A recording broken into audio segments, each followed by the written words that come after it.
Letite Qatar Airwaysom i doživite svijet kao nikada prije. Qatar Airways. Istražimo svijet zajedno.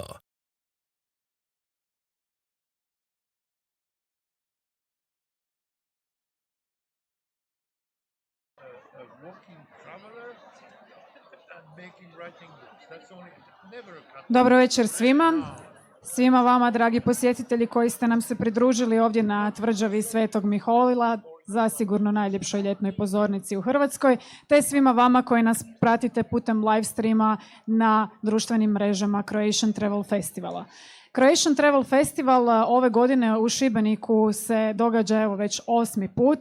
Organizator je Hrvatski klub putnika u suradnji sa sponzorima i pokroviteljima, a to su grad Šibenik, turistička zajednica grada Šibenika, turistička zajednica Šibensko-kninske županije, Nacionalni park Krka, Nacionalni park Kornati, partner festivala Tvrđava kulture Šibenik, naš medijski pokrovitelj portal Šibenik In, tu je i službena zrakoplovna kompanija Qatar Airways, te glazbeni pokrovitelj Žuja, koja je jučer u klubu Azimut počastila sve posjetitelje koncertom grupe Pavel. Ja ću sada samo kratko najaviti našeg sljedećeg gosta, gospodina Levisona Wooda. Nakon toga pogledat ćemo jedan video, a onda će razgovor s njim započeti gospodin Goran Milić. Može jedan pljesak dobrodošlice za gospodina Wooda. On je inače s nama podijelio svoje impresije, nije prvi put u Hrvatskoj, ali je oduševljen sa Šibenikom i puno toga je vidio ovih dana. Posjetio je i nacionalne parkove, bio je i na zip lineu na Čikoli i doista je rekao da je svima oduševljena. Kad vam to kaže čovjek koji je proputovao cijeli svijet, onda zasigurno to nešto i znači. Gospodin Levison Wood je britanski istraživač, pisac i fotograf koji se dokumentarnim putopisima proslavio diljem svijeta.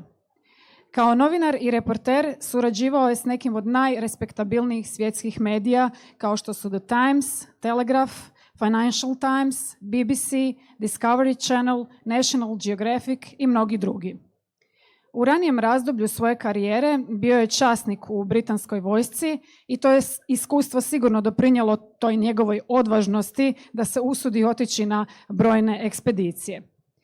Danas se posebno ponosi i to uvijek naglašava humanitarnim radom, između ostalog je i ambasador UNICEF-a.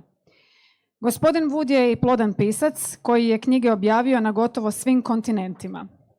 Njegova knjiga Putujući uz Nil bila je bestseller Sunday Timesa, a njegova knjiga Istočni horizonti iz 2017. godine nagrađena je Edward Stanford nagradom za putopise kao avanturističko-putnička najbolja knjiga. Časopis Traveler stavio ga je na popis 50 najutjecajnijih putnika, a kao što možda znate, na tom popisu se nalaze primjerice Papa Franjo, Angelina Jolie i brojne druge svjetske poznate osobe. U Hrvatskoj su do sada prikazana 4 njegova dokumentarca. To su Putujući uz Nil, Od Rusije do Irana kroz divljinu, Srednjom Amerikom pješice i Himalajom pješice. Prije nego što započne razgovor sa gospodinom Milićem, mi ćemo kratko pogledati i podsjetnik na taj njegov dokumentarac Himalajom pješice, pa molim režiju da pusti video. Hvala. It's absolutely phenomenal. The weather turned really quickly. If we washed by the water, then the life is gone. We've got to get out of here fast.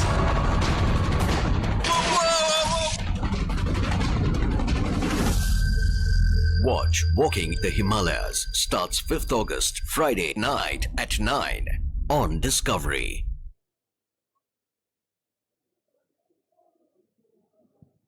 That's it? Wow. I wish it was more. Dakle, nećemo prevoditi.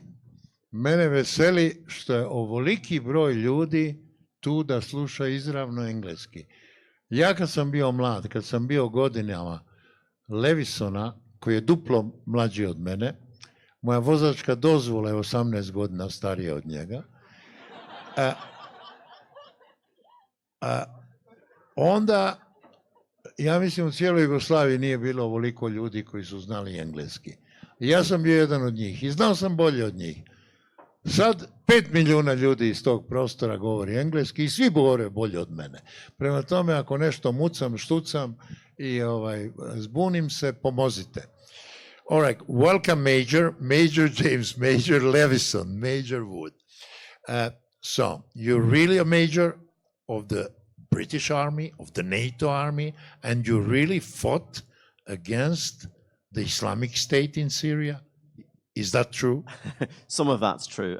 Firstly, I just want to apologize that I don't speak Croatian, but thank you very much for being patient with me. Bok is probably the limit of my of my tongue, but yeah, basically, yeah, I joined the parachute regiment in the British Army about 15 years ago. I spent 5 years in the regular army, and I fought in Afghanistan against the Taliban. And then since that time, in addition to the work that I've been doing as a writer and a photographer, I'm also in the reserves. So I've traveled around the world with the reserves. So yeah, I've done lots of different things, both as a writer, a photographer, and also with the army. Well, you're British, you're loyal to the Queen, you are an army man. When they summon you to go to Afghanistan, to go to Syria, do you think it's my duty or it's more than that? For me, I think my interest in the army was probably, I can blame my grandfather. When I was a kid, when I was a boy of 6, 7 years old, my grandfather was in the Second World War. He fought in the Far East, in Burma, against the Japanese. And, you know, he told me some very, very interesting stories. And I grew up in a town called Stoke-on-Trent. It's a small town.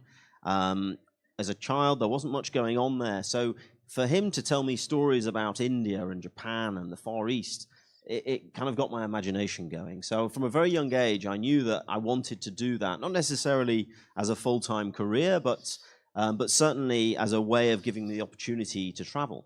And so I did. When I finished university, I signed up to join the army, and you know what it did? It gave me lots of great opportunities. And you know, you do become, when you join the army, when you join an organization, not just the British Army, I think there's a camaraderie between soldiers all around the world. And I found that in my experiences of meeting soldiers in allied armies, but also, you know, people that we'd probably, you know, call the enemy, actually. And it's given me the chance to actually have access to meet people. You know, I've traveled in Syria alongside the Russians. I've traveled in Iraq alongside some of the militia groups that were fighting against British soldiers not too long ago. So you do feel loyal, you do feel a sense of duty, but you don't take it personally. But let's say we had a war in former Yugoslavia, I know we are aware of that. And as we speak the same language and we lived in the same country, we often, 10 years after the war, we met these people that we fought the war against each other.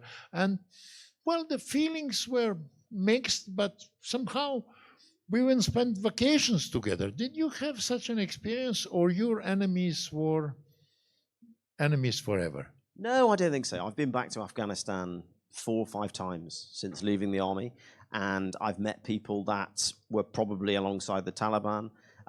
You know, like I say, I've been to Syria and met people that would consider, you know, the British government their enemy. But I don't think it's personal. You know, you have to try and keep the separation between politics and people. They're different. And I don't think I'd be doing the job that I'm doing now if I held grudges, because I don't think it's possible. Your documentaries are, at the same time, at least what I've seen here, it's like a survival series. I mean, it's you climb the mountains, you take advantage of your physical preparation, of your parachute experience, and so on. What is the content of the, let's say, Walking the Nile? I got how many miles? Tell me in miles, because or kilometers if you want. So the Nile was my first televised journey. I'd done lots of big expeditions before. This one, I led expeditions. This is in Nepal, in the Himalayas, with fellow soldiers. But the Nile for me was kind of like my big break, because it gave me the opportunity to televise something. And that was never really the plan. But I thought, if I'm going to go along this great river, why not, walk it, do it on foot? It was something that had never been done before. And it took 9 months of my life. I walked 4,250 miles. That's 6,500 kilometers. And it was the biggest challenge that I've ever faced. But for me, it wasn't what I discovered. When I set out, it was I went with the mentality of, I'm going to go and do something that's never been done before, maybe break a world record, something like that. But when I started walking, I realized that actually it was, for me, something far more than that. It wasn't really about the physical side of things. It was more about actually going and seeing the cultures, meeting the people, and telling stories about the people that rarely get their stories told, and taking the stories home to England and around the world to show people what life is like. What was unexpected? What did you find, and you couldn't believe that you discovered something that was completely different from what you thought before? Because, of course, you read something about before traveling. So what was the change? What was the difference? I think probably breaking stereotypes, challenging people's preconceived ideas. If you say the River Nile, what do you expect? Most people think of, the river going through the desert, maybe the pyramids, some palm trees. And that's kind of the stereotype. If you read like Agatha Christie novels, then it's what you see in Egypt. But of course, the Nile is much more than just Egypt. It goes through all these different countries. I started in Central Africa on the Congo border, going through places we're in Rwanda. Well, there's lots of different stories, but I started at the longest. I thought, if you're going to walk for 4,000 miles, you may as well walk an extra 250 miles to go to the furthest source. So I started on the Congo-Rwanda border.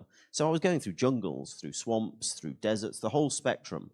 And for me, the biggest surprise was seeing how different it was than my expectations. And I think that was really important. The different tribes, the different languages, the different religions along the way. Very, very diverse. What different religions? Well, in Central Africa, there's lots of tribal animist religions. Obviously, Islam is in the far north. But even within Islam, you've got the Sufi type of Islam that you encounter in places like Sudan. And in the middle of Sudan, a place that you perhaps think of maybe in terms of very strict Islam, we went to some incredible parties. We went to some, even in the capital, in Khartoum, I got invited to a great party. And I wasn't expecting that, where there was lots of alcohol available. So lots of things that you don't expect happen on journeys like this. To be honest, in the last 20 years, when I'm traveling with television, I think about having, I would say, an easy life and a comfortable life. When you were mentioning the Nile, I was thinking about mosquitoes and crocodiles. There's a lot of those too. That was, but are you suffering during this trip? Where did you sleep? I mean, how many of you are there? Okay, food, you'll find always, but sleeping, all those mosquitoes. Did you see the crocodiles? I mean, some dangers? Snakes? Yeah, lots of dangers. I mean, the physical dangers were ever present. Walking through national parks in places like Uganda, trying to follow the course of the river, there's lots of crocodiles. There was one time I was walking alongside the river, and there was like a little beach, only maybe 1 meter across. So I had to walk along there because the jungle on one side was too thick to walk through. And in the river, I knew there was hippos, crocodiles. So I stayed on the beach, and I saw ahead there was a crocodile. So I thought, okay, I'm going to have to go around. So I turned around, and I saw another crocodile come behind me. And I thought, okay, well, now I'm stuck. So I started making some noise, clapping, got some sticks to throw it at the crocodile to hopefully it would go in. But the problem was it made it worse. So hundreds of crocodiles started coming out of that's good timing there. Lots of crocodiles started coming out of the jungle because they were scared, so they wanted to get into the river. And now I was surrounded on both sides, and I knew that if I stayed there, then it was dangerous. So I had to just run. And I don't know if you've seen one of those old James Bonds where he has to jump on the backs of the crocodiles. How many people? You were alone, or sometimes I'm alone, sometimes with just usually. I always travel with a local guide. On that occasion, I was with my guide. His name was Boston from the Congo, but there was just two of us, so we had to run and jump, trying to avoid the crocodile. So that it happens. Lots of different dangers, mosquitoes, trying not to get malaria. In the Himalayas, you've got all sorts of different. You've got wolves, you've got bears. You've got to think about. But actually, what I found was one of the biggest dangers wasn't the wildlife. It was, funnily enough, it's the things that you can experience anywhere. Bad drivers. There was one occasion, or drunk drivers. One occasion, I was in a village in Nepal, and even then there was a Maoist uprising. There was also a big strike, so nobody was at work. So I got into one village. There was nowhere to sleep because normally I would just sleep in the jungle, or if I went to a village, usually people would invite me into their homes. But this village, it was a communist village. They said, look, they were very polite. They said, look, I'm afraid that we can't have any tourists into the village. You need to leave. So I said, okay, no problem. But it was already getting dark, and we couldn't walk to the next village because it was about 6 or 7 kilometers. So we got into a local taxi, and just as we were going over the mountains, the brakes failed on the car, and the car went straight off the edge of a cliff, and it was about 150 meters fall. And I broke my arm, I broke my ribs, and it took 3 days to get rescued. And actually, this photograph is the car. You broke your arm in a car accident, actually. Yes, exactly, yeah. Because you stopped walking. Yeah, there's a lesson in there. Okay, so don't use the car. But, okay, but look, you've been walking tens of thousands of miles. I mean, 20,000 miles probably. Yeah, probably over the last 10 years. 20,000. Yeah. Okay.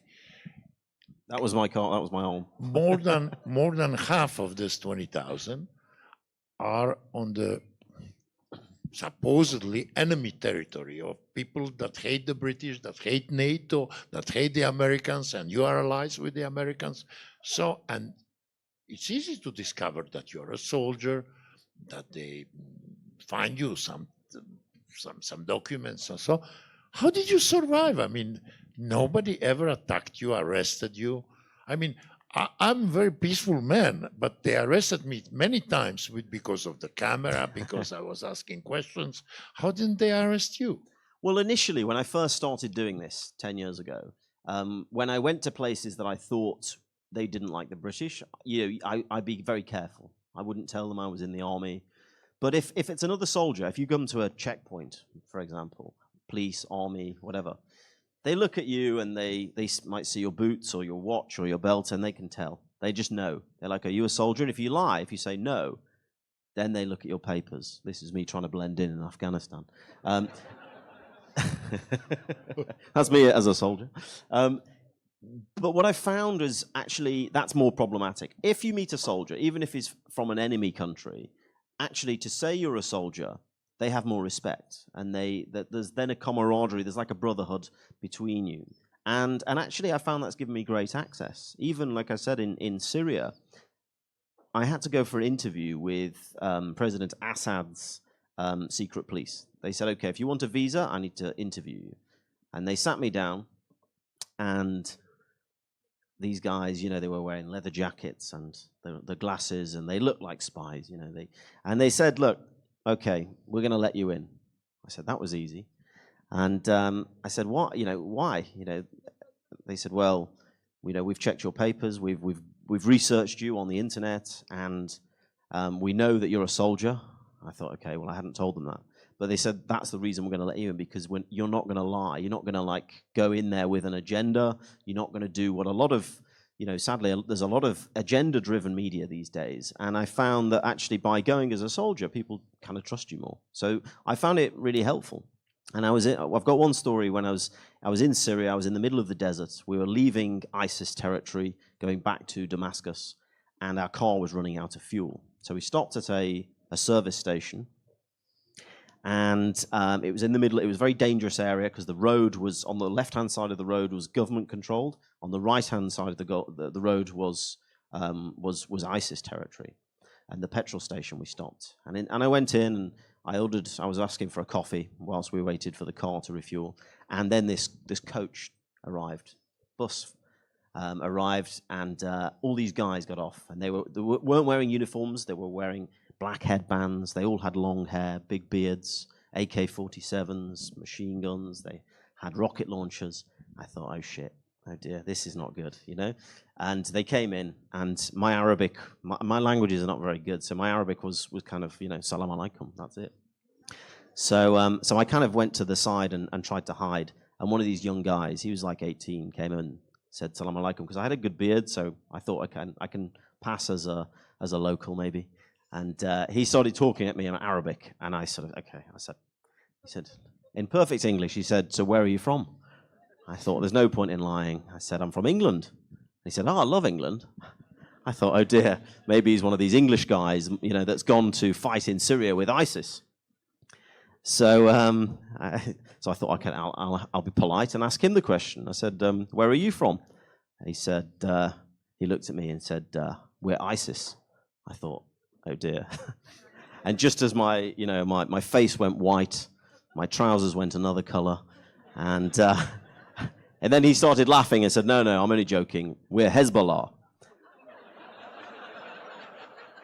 And they were Hezbollah. They'd come from Lebanon, and they'd come to fight against ISIS. And then when we got joking and talking, I told him I was a soldier, a British soldier, and he bought me the coffee. So it was fine. Well, you made your point. Yeah. I agree with this Protestant logic, with this Protestant ethics. Don't lie. Don't lie. If they hang you, don't lie. Yeah, that's right. That's better. Now, the Himalayas. Tell us the story. How did you had the idea? How long did it last? And what was the suffering? Well, the Himalayas came after the Nile. I got back, and you know, I wrote my book, and it did well, and it went on TV. And I didn't expect any of this because I never planned on doing this for television. I just got this desire to go and do a big expedition, walking the Nile, and write a book. And my life changed. You know, suddenly I was on the television, and then the TV guys and my publishers said, "Okay, what's next?" And that's still the question I guess asked the most now is what's next. And so I thought, okay, well, where am I passionate about? Which region do I really want to go back to? And I traveled when I was 18, and when I was a student, I traveled in India and Nepal, and I was fascinated by the Himalayas because it's this crossroads of civilizations and culture.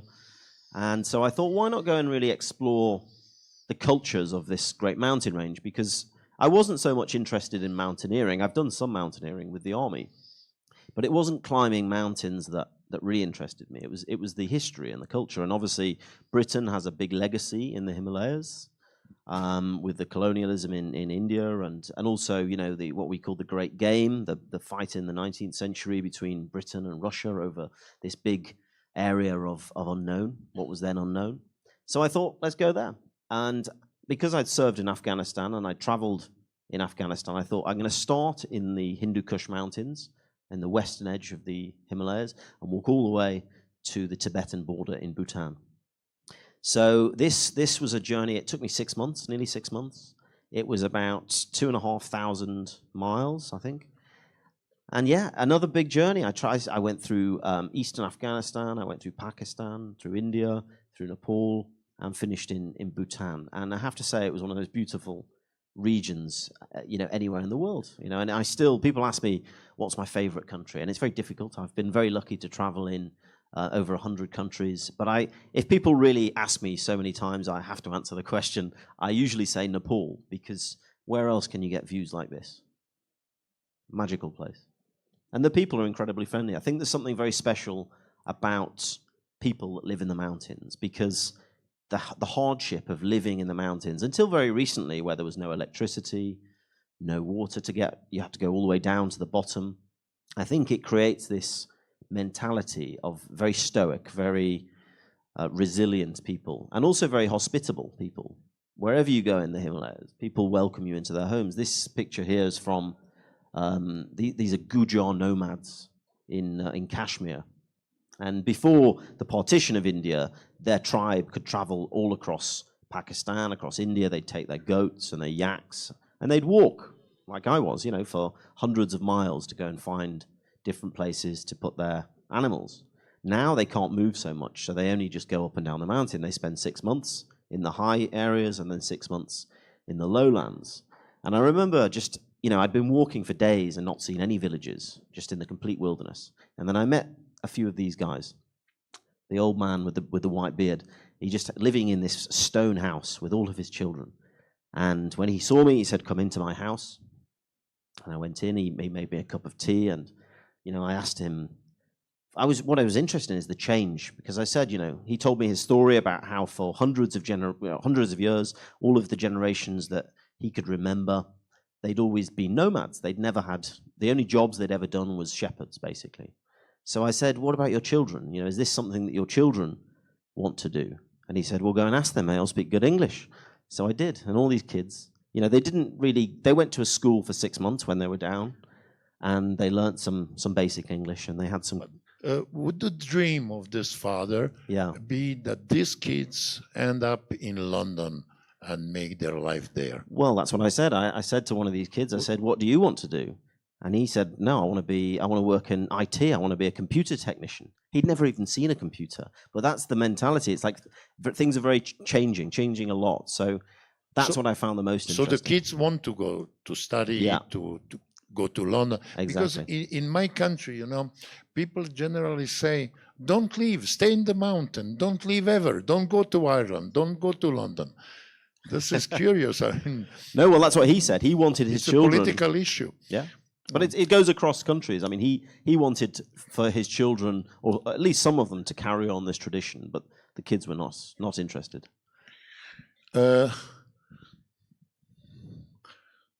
Traveling throughout all these countries, I mean, I don't know how to say, but I never thought that all people, all nations, which is a new political correctness, all nations are equal, only individuals are different, but the nations, it's not good to say that one nation is like that. It's not good to generalize. This is not correct.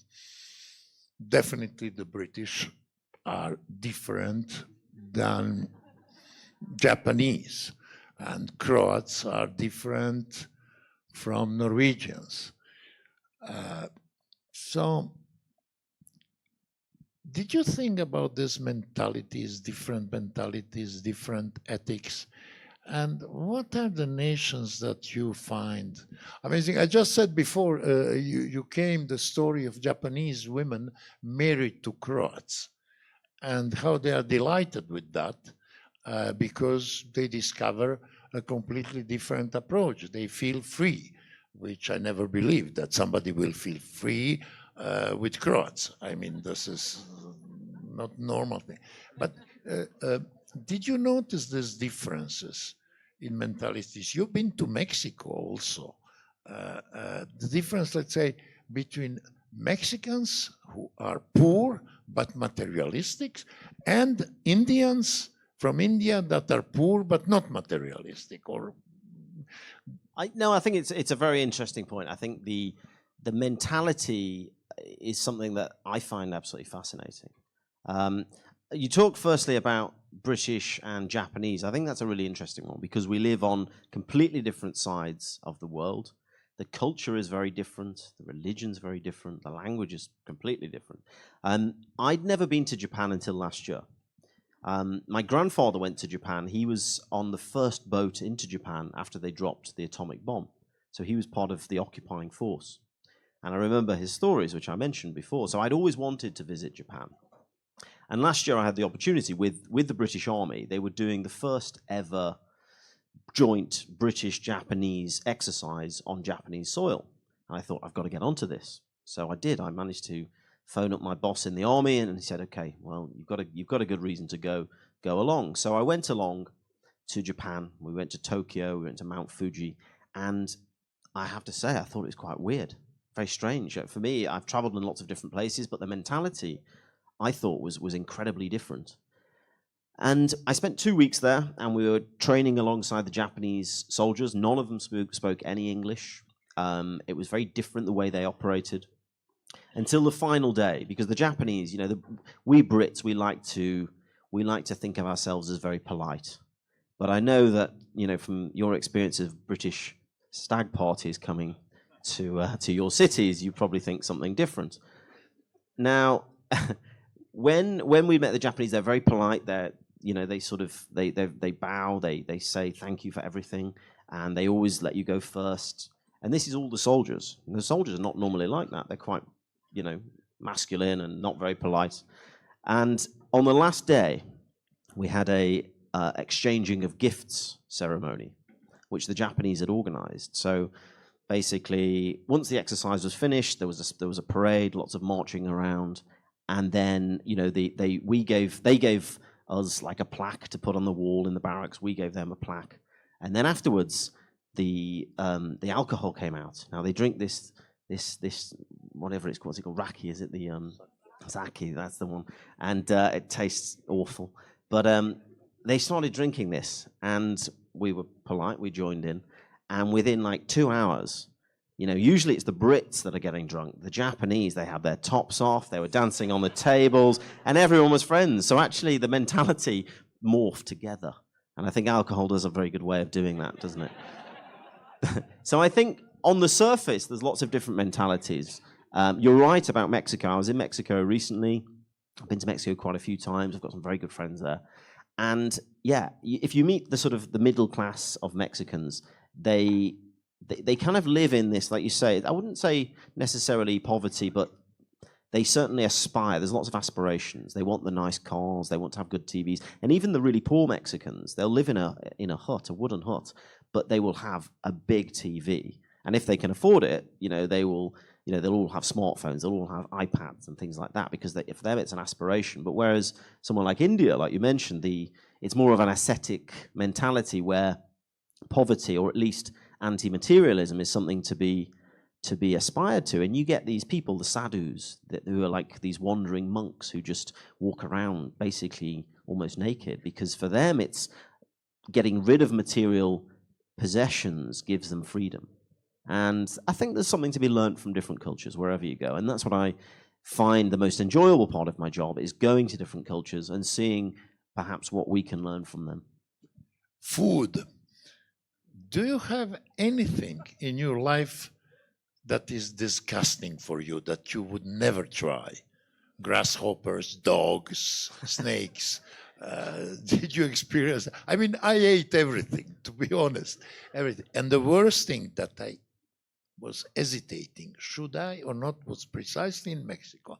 It's the stomach of the swine, exposed to the sun for days, with all those flies around, and it dries.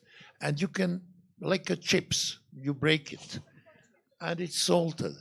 And I tried. I said, I'll have some tequilas afterwards and some habanero, and I will survive. And I survived. But it was not a bad taste.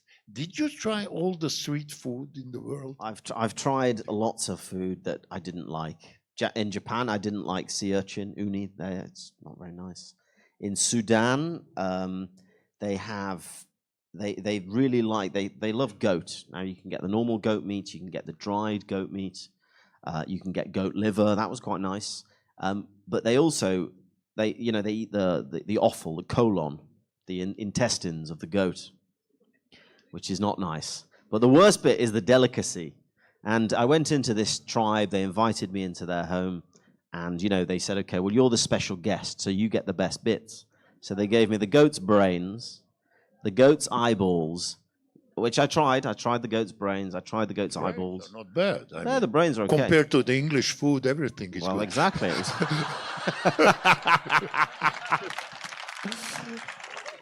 Come on, don't be nationalistic. Don't do that. People are different. No better than the other. No. Just different. You see, when you have a 7-course meal, in England. You know what's a 7-course meal? A 6-pack of a beer and a liver pie. Well, I even tried the colon. I even tried the intestines. But the worst bit was when he said, "Okay, this is the best bit." It was the end of the colon, if you know what I mean. Goat's arsehole is not something you want to try. But one of the worst things when I was in Uganda, and I was with my guide Boston, and we were walking through this forest, this rainforest, and it was my fault because I hadn't really expected it to be so difficult to travel through. So we went through the rainforest, and after 2 days we ran out of food because we were maybe a day behind. So we were getting very hungry, and my guide Boston, there's Boston. He's not looking very happy, is he? He said to me, "Lev, I'm getting hungry." I said, "I know, me too." He said, "Okay, can we go hunting?" And I had to then explain to him that I was trying to raise money for a conservation charity. So I said, "We can't go hunting." So he said, "What about hunting pigeons?" I said, "Okay, that's fine." So he made a catapult, like with rubber. He found some rubber, I don't know how, and off he went. And he came back 2 hours later with a sparrow, like a little bird this big, which we made into like a, roast sparrow. It didn't really fill a hole. So we carried on. And the next day we were really hungry. And we found this village, tiny village, just in the middle of the forest. And I smelt the food coming from the campfire. I thought I was brilliant, very happy. So we went, and there was like a big bowl, like a cauldron. Now, have you seen in like those films like Indiana Jones, you expect somebody to be in the bowl getting boiled alive. It was a bit like that. But I didn't ask what it was. I said, "I'm so hungry, I don't care." So I started eating this stuff. And Boston, he said, "Do you know what that was?" I said, "No idea." He said it was called haricot viande in French. Now, I don't speak French. And he translated it as meat beans. And I didn't really find any meat because there was lots of beans and rice, or what I thought was rice. And he was laughing. He was just rolling around on the floor laughing. I said, "What's wrong? Have some." He said, No. He said, "Yeah, did you enjoy that?" I said, "Yeah, it was quite nice." And he said, "Well, yeah, that wasn't rice. They were maggots."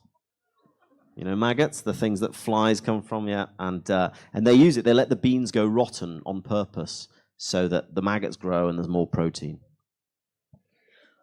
Now I will ask you 4 questions. I'll ask you 4 questions. If you know why I'm asking you these questions, then keep answering, because it's something that I would like to show to the public, because it's very good to entertain yourself in lonely nights and in company when you don't know what to do.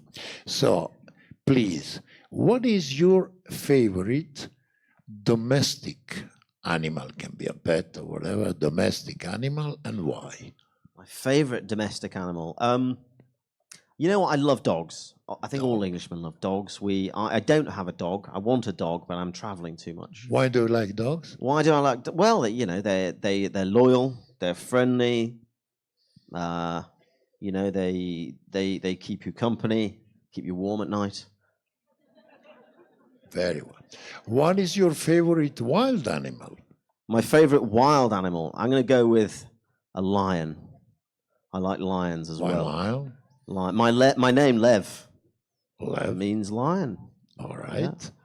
Yeah. And eating good food, the lion, and the king of the jungle, the king of the animals. Okay. I don't know where this is going, do you?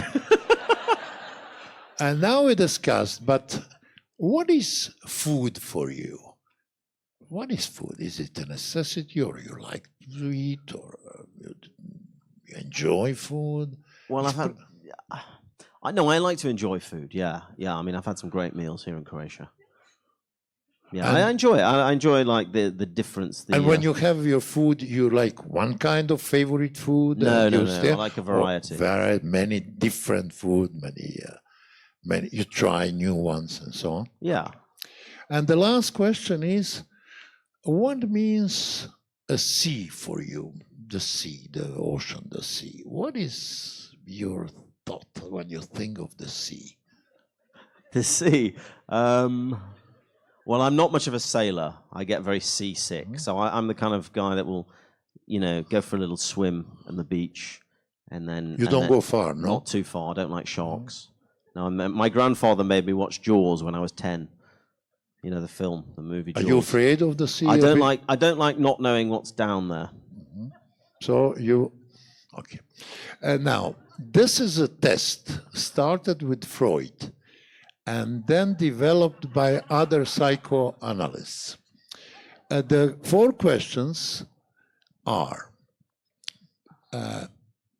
what is your favorite domestic animal? Means, what do you think of your partner? Good answer. A dog, loyal, good company, keeps you warm in bed. Fair one, yeah.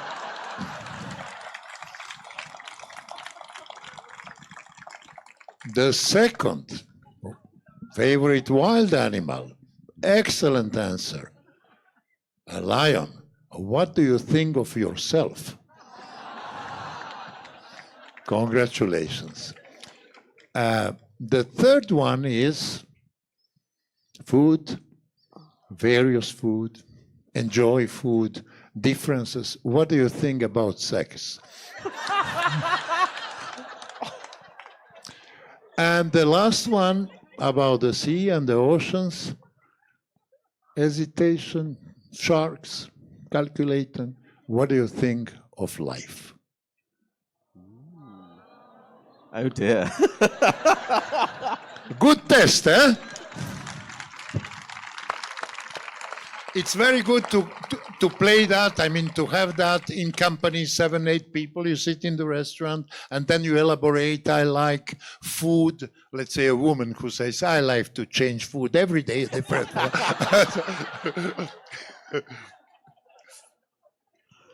You wouldn't believe, but it happens. Okay. Now where we will go now? Give me a suggestion. Choose a trip. Choose a trip. Choose a trip. Okay, well, maybe one closer to home then. I think the Russia to Iran trip for me was a really interesting journey. I started in a place called Sochi. You may have heard, the Winter Olympics in Russia on the Black Sea. And I started there and I finished on the Caspian Sea in Iran. So again, it was this like transition from Europe into Asia, from Christianity into Islam. And it was going across there's another couple of thousand miles, I forget. But it was through all of the North Caucasus Islamic republics, going through places like Chechnya, Dagestan, and then through Azerbaijan, through Georgia, through Armenia. I mean, Azerbaijan is wealthy. Parts of Azerbaijan, yeah. Yeah, the capital, you see that, and it's unbelievable. Absolutely. You never thought it was like that. No. Was it? Well, the one that surprised me the most, I mean, Baku, yeah, remarkable. They have the Formula One and all that sort of stuff there. They have these beautiful buildings. But what surprised me the most was when I went to Chechnya, because when you hear the word Chechnya, the war you think and the war, Grozny and was destroyed. But now Grozny is like, it looks like a mini Dubai. You know, there's all these big buildings and people driving around in Maseratis, and it was not what I expected at all. Yeah. And I was quite scared because when I went there thinking, okay, maybe of all the places I don't want to tell people I'm a British soldier is this part, because in Dagestan, it's where a lot of ISIS came from. When I was in Afghanistan with the army fighting against the Taliban, it wasn't the Afghan soldier or the fighters that we were concerned about, because usually they're just farmers, local farmers with an AK-47. The ones you got to watch are these, the Caucasians, the ones from Chechnya, the ones from Dagestan, because they're trained soldiers. These guys have been fighting for decades and they know how to fight. So when I went there and you see all these guys with big beards, everyone's got knives, everyone's got guns, that was kind of, I felt a little bit on edge there. But you know what? I couldn't have felt more welcome. When I arrived, everybody wanted to greet me into their homes. And some of them, like this lady, she told me both of her sons had gone off to Syria to fight with ISIS. And she still invited me into her home, made me dinner. It was incredible. And so that was a really, really interesting journey. And to go into Iran as well, as somebody from Britain, it took a very long time to convince them to give me a visa, because They initially just didn't reply to the emails. It took 6 months to get a visa for Iran, and then they said no, you're declined, you're banned from Iran, no Brits going in. And then eventually they said, okay, you can come in, but we're going to give you a minder. So this guy was following me around the whole time. And it was like a comedy, because this guy, he looked like an undercover spy, and he was pretending. He said, no, I'm a student. He didn't look like a student to me. But it was a fascinating journey. And I think, especially with what's going on internationally with Russia and so on, I found it really interesting to see how the dynamics worked and where people's interest, and it's a very complicated region. You've got places like Nagorno-Karabakh. I don't know how many people have heard of Nagorno-Karabakh. Not that many. There's still an active front line. You've got, the Azerbaijan army on one side and Armenia on the other, and these guys hate each other. You can't even go there. The no man's land is completely off limits. It's an active front line in Europe. Nobody's really ever heard of it. And you've got trenches, like proper World War I style trenches, just 30 meters, and there's soldiers everywhere. And it was amazing to go and see that that's still happening.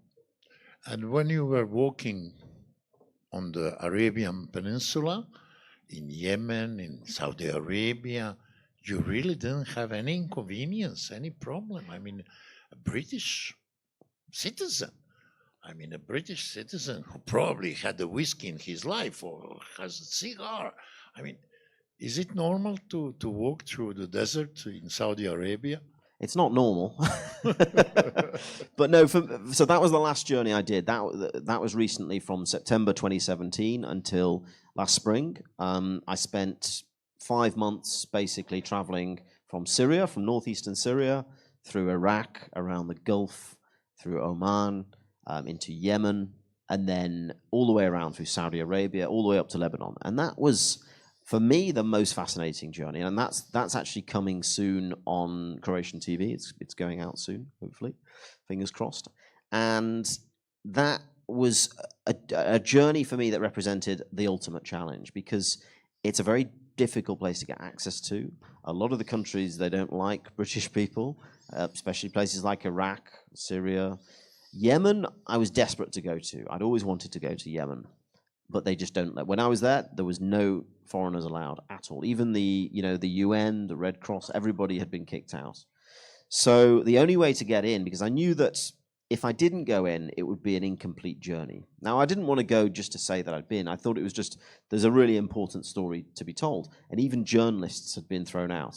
So I decided I needed to take the risk to go in. This is in Iraq. This is on the front line. I was embedded with one of the Shia militia who were fighting on the front line against ISIS. We got ambushed by ISIS. We captured 3 ISIS commanders. But in Yemen in particular, the only way to get in was to be smuggled in across the mountains from Oman with one of the rebel groups. And they did. They picked us up. They smuggled us over the mountains. And I was only in there for a few days because I was trying to go further west.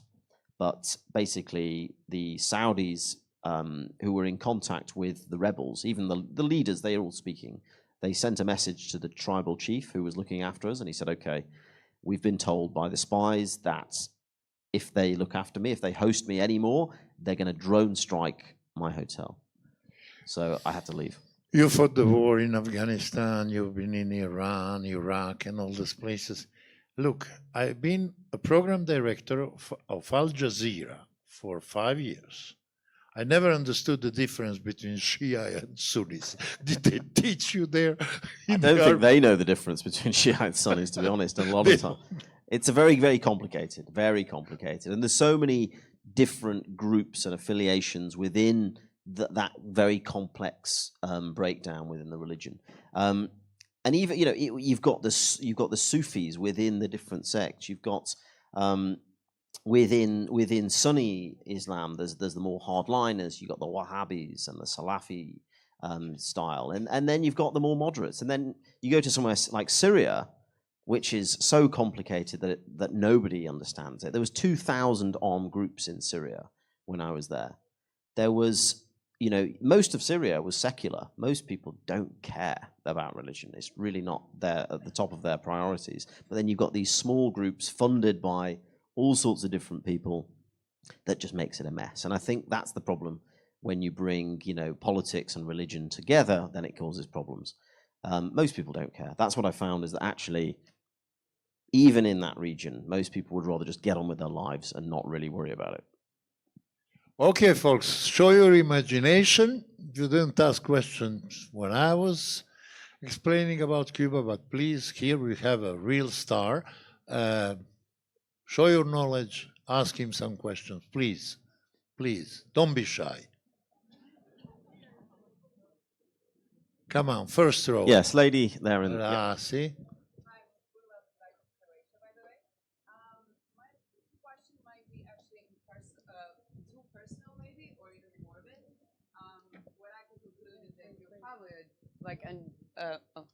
Hi. What we can conclude that you're probably adrenaline junkie of some way, right? But I'm wondering, are you afraid of dying? And if not, what's your thought process being in these lot of dangerous places or even situations? Is there even space for you to get in a mindset that calms you down and be like, F it, it is what it is, what's happened next? No, that's a good question. Thank you. I don't think it's the adrenaline for me, because I don't like doing bungee jumps. I was in the parachute regiment and I'm scared of heights. I don't even like the thought of jumping out of a plane terrifies me. For me, I think, hopefully I'd like to think it's a curiosity, I think, and maybe a blind optimism in the world that actually, if you look hard enough, you'll find the goodness in all of the mess that we see on the news. Am I afraid of dying? Yes, definitely. I mean, I have been to places where that has come close lots of times. How do you deal with it? Well, I think you're given two options. You either try not to think about it, which is usually what I go for, or you try and live a life so full that if it happens, at least you've given it a good shot. That's it. Thank you.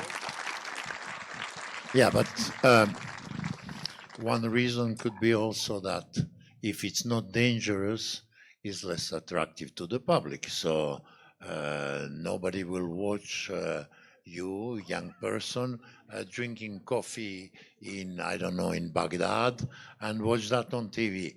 In my case, yes, they watch me because they think he'll die tomorrow. He's already 80.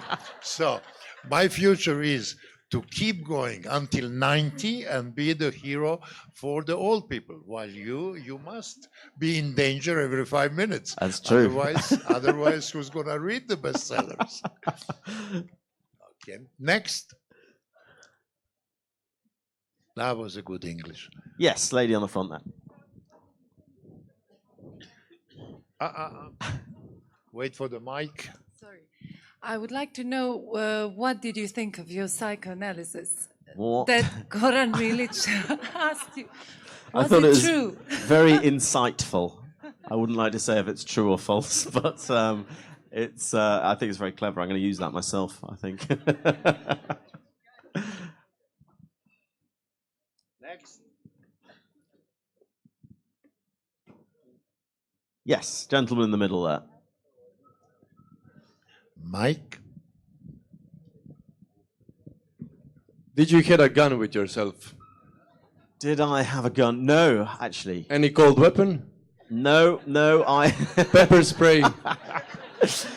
Good question. I've never, outside of the army... Excuse me, I carry a Swiss knife all the time with me. A Swiss Army knife, yes. Yeah. Once time on the airport in Germany, they took it away from me. Bastards. But I told them it's a multifunctional gadget, but no. Yeah. So, no, I you know what? I don't carry a weapon because I think there's kind of this unwritten rule within journalism, I guess, that if you are there in peace, you have to be in peace. And if you, there's been times where I've had to employ local armed guards or armed police to come with me, or usually it's been insisted by the government where they say, okay, you've got to have these guys with you. That doesn't count. Okay, good, nice one, tech guys. That was for the trees. I need to make a fire, right?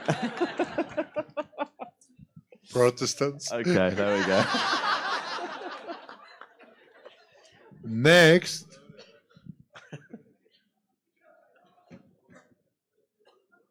Yeah, in the middle there at the back.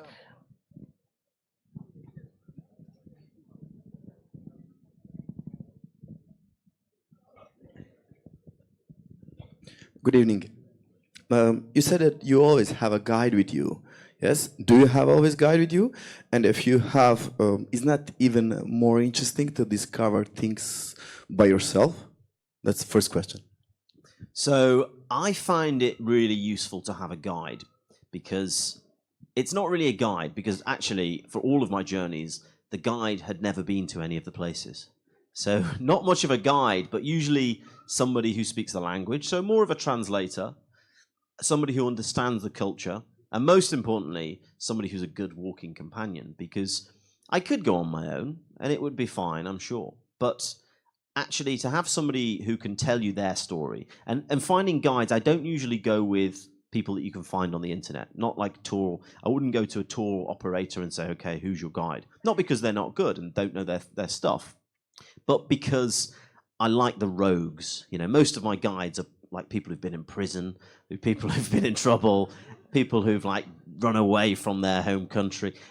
These are the guys with, for me, some of the most interesting stories. And to have somebody like that with you, they're the ones who know all the little tricks on how to get out of trouble when you get in trouble. So, you know, like when I walked through Central America, my guide was this guy called Alberto, and he was a fashion photographer. He'd never walked anywhere. When I suggested to him, come walking with me, the only reason he said yes is because he got divorced the week before, and he needed to escape from his ex-wife. But we walked through some of the most difficult jungles in the world just because he was running away from his ex-wife. So, you know, sometimes you just got to get away. Nice. Boston was not just guide; it was also friend and companion for you. He became a really good friend. We're still in contact now. Usually when he wants some money. Well, one more question, is this last one what you said. For example, this last trip, what you said, Neil, 6 months you said you've been around on that trip. What about expenses? That's money, How do I pay for it? No, how much? How much does it cost? You can say both, How did you spend and how much? Well, the Nile trip was the first one I did, actually. That was 2013 to 14. The Arabia one was the most recent one. These journeys can cost whatever you want them to cost. If I was to go on my own with no TV, because when I say TV crew, I don't have 3 cars following me around with 25 guys with cameras and lights like this. It's not like that. It's usually me with a small camera filming 70-80% of the journey, and then the crew, which is usually 2 or 3 guys, will fly in for a few days or a week or whatever, film wherever they think the most interesting things are, and then they go away and leave me again for 1 month, 2 months, like that. But that's the biggest expense. So when you're making a TV documentary, you've got to pay all of these guys, and cameramen get paid quite a lot of money, as do the... And they cost a lot of money. Exactly. They cost about 10 times more than you can find in Croatia, this cruise. They probably cost you this 3-4 days, £10,000. Exactly. Like Yeah. No, it's thousands of pounds. What you can get in Croatia for €2,000. But also, and they will be very happy with that.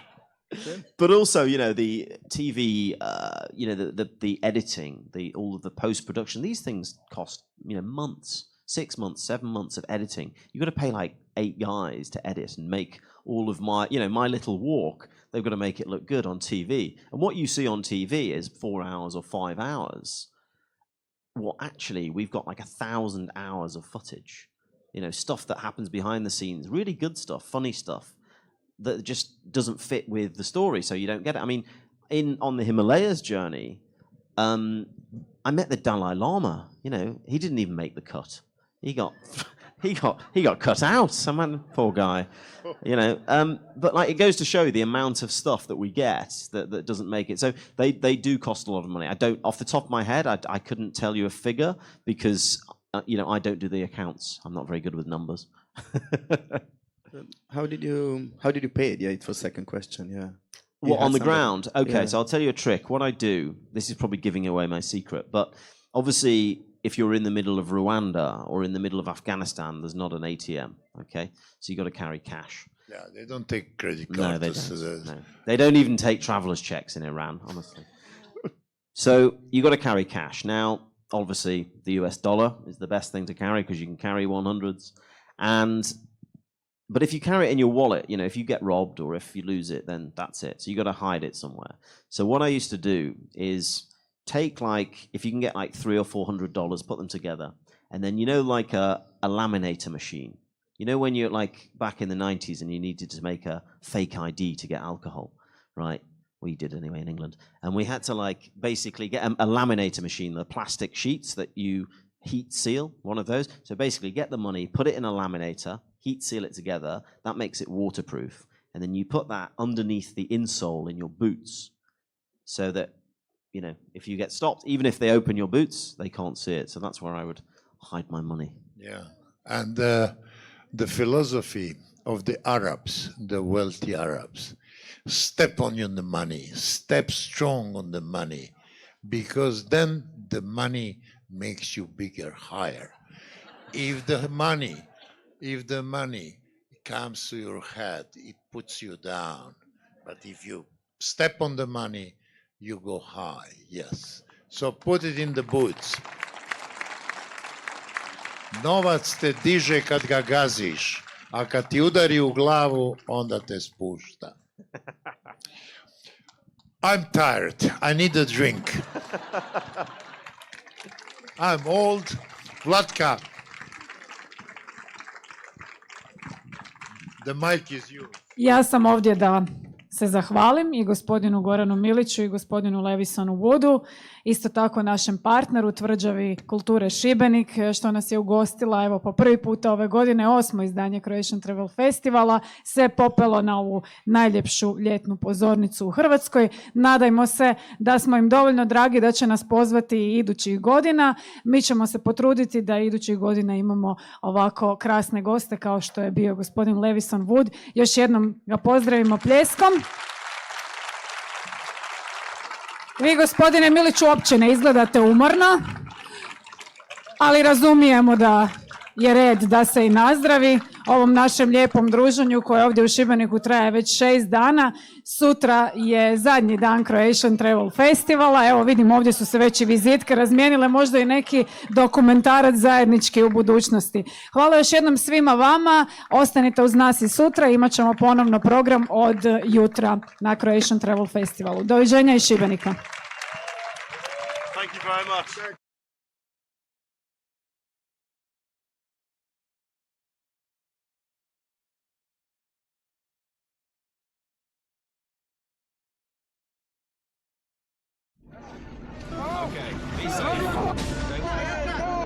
It's pretty much into the unknown, straight through the wilderness. What's going on? I'm really thirsty now. It's too steep.